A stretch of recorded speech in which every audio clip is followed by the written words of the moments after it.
Hi അസ്സലാമു അലൈക്കും. അപ്പോൾ ഇന്നത്തെ റെസിപ്പി എന്ന് പറയുന്നത് പച്ച പപ്പായ കൊണ്ടൊരു അച്ചാറാണ്.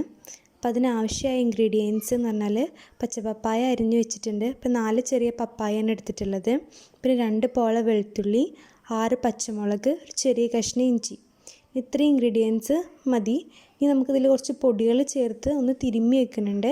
അപ്പോൾ അതിനാവശ്യമായ പൊടികൾ എന്ന് പറഞ്ഞാൽ ഒരു 1/2 ടേബിൾ സ്പൂണോളം മഞ്ഞൾപ്പൊടി ഇട്ട് കൊടുക്കുക, ഒരു 2 ടേബിൾ സ്പൂൺ മുളക് പൊടിയൊക്കെ എരിവിനനുസരിച്ച് ഇട്ട് കൊടുക്കുക കേട്ടോ.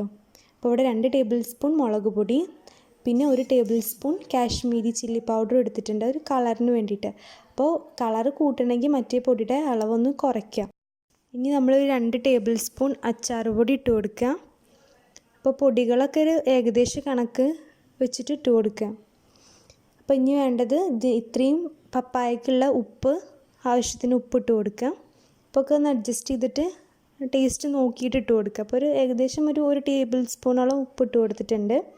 ഇനി 1 ടേബിൾ സ്പൂൺ വെളിച്ചെണ്ണ ഒഴിക്കുക. വെളിച്ചെണ്ണ നല്ലൊരു ടേസ്റ്റ് ഈ അച്ചാറിന് കൊടുക്കും. അപ്പോൾ 1 ടേബിൾ സ്പൂൺ വെളിച്ചെണ്ണയും കൂടി ഒഴിച്ചിട്ട് നന്നായിട്ട് ഇതൊന്ന് തിരുമ്മി കൊടുക്കുക. അപ്പോൾ കൈ വെച്ചിട്ട് നന്നായിട്ട് തിരുമ്മി കൊടുത്തിട്ട് മസാലയൊക്കെ നന്നായി പിടിപ്പിക്കുക ഇതിൽ.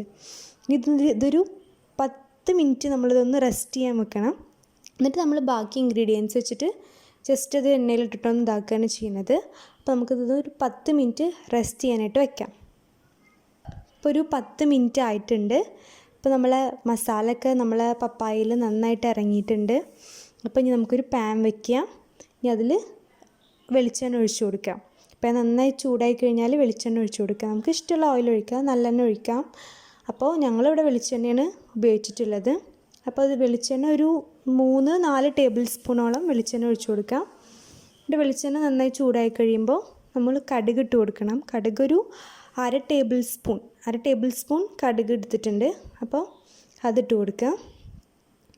അപ്പോൾ എണ്ണ നന്നായി ചൂടായതിന് ശേഷം മാത്രം കടുക് ഇട്ട് കൊടുക്കുക. എന്നിട്ട് പിന്നെ വേണ്ടത് കടുകൊന്ന് പൊട്ടിക്കഴിഞ്ഞാൽ നമ്മൾ കറിവേപ്പില നമ്മൾ ഏകദേശം ഒരു 3-4 തണ്ട് എടുത്തിട്ടുണ്ട് കേട്ടോ. അപ്പോൾ അതൊന്ന് ഇട്ട് കൊടുക്കുക. കറിവേപ്പിലൊക്കെ ഒന്ന് നന്നായി മൂത്ത് ഇതായി കഴിഞ്ഞാൽ നമ്മൾ അരിഞ്ഞു വെച്ച വെളുത്തുള്ളി, പച്ചമുളക്, ഇഞ്ചി ഒക്കെ ഇട്ട് കൊടുത്തിട്ട് ഒന്ന് വഴറ്റിയെടുക്കുക. അപ്പോൾ ഇനി നമ്മൾ അരിഞ്ഞു വെച്ച നമ്മൾ സ്പൈസസൊക്കെ ഒന്ന് ഇട്ട് കൊടുക്കുക. എന്നിട്ട് നന്നായിട്ട് ഇതൊന്ന് മിക്സ് ചെയ്യുക. ഇതിൻ്റെ പച്ചമണം മാറുന്ന വരെ നന്നായിട്ടൊന്ന് മിക്സ് ചെയ്ത് കൊടുക്കണം.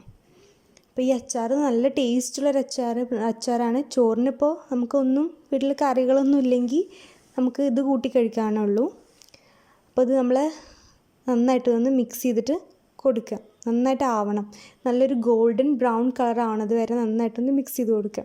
ഇപ്പോൾ വേണ്ട ഇഞ്ചിയും നമ്മളെ പച്ചമുളകും വെളുത്തുള്ളിയൊക്കെ നന്നായിട്ട് മൂത്ത് വന്നിട്ടുണ്ട്. ഇനി നമ്മളെ അരിഞ്ഞു വെച്ച പച്ചപ്പപ്പായ ഇതിലിട്ട് ഇട്ട് കൊടുക്കുകയാണ് ചെയ്യുന്നത്. നമ്മൾ ഇട്ട് കൊടുത്തിട്ട് നന്നായിട്ടൊന്ന് മിക്സ് ചെയ്ത് കൊടുക്കുക. അപ്പോൾ ഇത് നമുക്ക് ഏകദേശം ഫ്രിഡ്ജിലൊരു 2 ആഴ്ചത്തോളമൊക്കെ സ്റ്റോർ ചെയ്യാനായിട്ട് പറ്റും കേട്ടോ. അതിൽ കൂടുതലൊന്നും ഇത് നിൽക്കില്ല. അപ്പോൾ നമ്മളൊരു 2 ആഴ്ച വരെയൊക്കെ നമ്മൾ പോകും. അപ്പോൾ ഉണ്ടാക്കുമ്പോൾ നമ്മളൊരു ചെറിയ ക്വാണ്ടിറ്റി ഒക്കെ എടുത്തിട്ട് ഉണ്ടാക്കുക. ഒരുപാടൊന്നും ഉണ്ടാക്കാതെ നമ്മൾ കുറച്ചൊക്കെ എടുത്തിട്ട് ഉണ്ടാക്കുക. ഇനി നമ്മൾ നന്നായിട്ട് ഇതൊന്ന് മിക്സ് ചെയ്ത് കൊടുക്കുക. പിന്നെ ഇതിന് പുളിക്ക് വേണ്ടിയിട്ട് നമ്മൾ വിനീഗറോ അല്ലെങ്കിൽ നമുക്ക് സാധാ പുളി ഉപയോഗിക്കാം. അപ്പോൾ വിനീഗർ പറ്റാത്തവർക്ക് പുളി ഉപയോഗിക്കാനും പറ്റും. അപ്പോൾ നമ്മളിവിടെ വിനീഗറാണ് ഉപയോഗിച്ചിട്ടുള്ളത്. അപ്പോൾ ഇത് നന്നായിട്ടൊന്ന് മിക്സ് ചെയ്തിട്ട് കൊടുക്കുക. അതൊന്ന് ചൂടായി കഴിഞ്ഞാൽ നമുക്കിതിൽ വിനീഗർ ഒഴിക്കാം. അപ്പോൾ നന്നായിട്ട് ചൂടായി വന്നിട്ടുണ്ട്. ഇനി ഒരു ഏകദേശം നമ്മൾ ആ ബൗളിൽ തന്നെ ഒരു 1/2 കപ്പ് വിനീഗർ ഒഴിച്ചിട്ട് ജസ്റ്റ് ഒന്ന് ആ മസാലയൊക്കെ ഒന്ന് എടുത്തിട്ട് ആ ബൗളിൽ തന്നെ എടുത്തിട്ട് ഒഴിക്കുകയാണ് ചെയ്യുന്നത്. ഇപ്പോൾ നമ്മൾ മസാല തിരുമ്പുമ്പോൾ ഒരു 2 ടേബിൾ സ്പൂൺ വിനീഗറും കൂടി ഒഴിച്ചിട്ടുണ്ട്.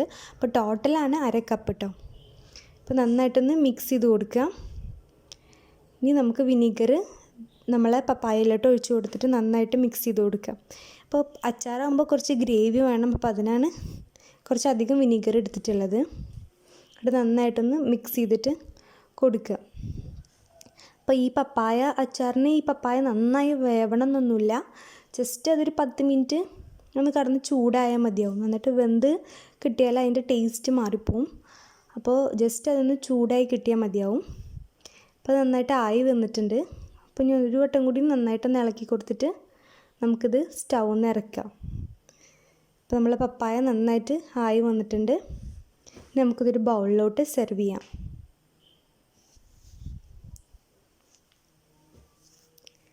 ഇപ്പോൾ നമ്മളെ പപ്പായ അച്ചാർ ഇവിടെ റെഡി ആയിട്ടുണ്ട്. അപ്പോൾ നല്ല ടേസ്റ്റുള്ളൊരു അച്ചാറാണ്. അപ്പോൾ പപ്പായൊക്കെ കിട്ടുകയാണെങ്കിൽ എന്താണെങ്കിലും എല്ലാവരും വീട്ടിലുണ്ടാവും. അപ്പോൾ എല്ലാവരും ഇതൊന്ന് ട്രൈ ചെയ്ത് നോക്കുക. എല്ലാവർക്കും ഇഷ്ടമാവുന്ന ഒരു റെസിപ്പിയാണ്.